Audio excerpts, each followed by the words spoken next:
Alright, I always say it, but this time for sure. This will be a quick video. So I'm just up on a roof of a toy hauler, inspecting the roof itself. And you'll notice that's torn. In an application like this is where I would use Eternabond. That is what I would use Eternabond for. Just like that one right there. That's a great application of Eternabond.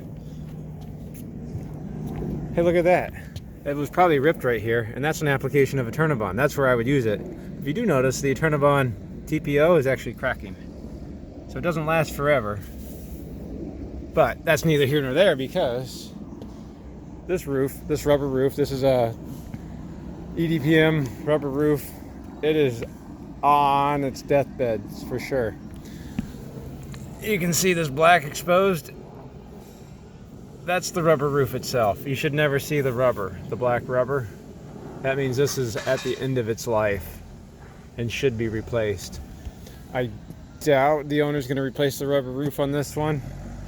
At the very least, this needs to be coated, but that coating should have to be done every year, and that's looking at $500 to $900 a year on coating at that point. All these vent covers are broken. They've lived their life.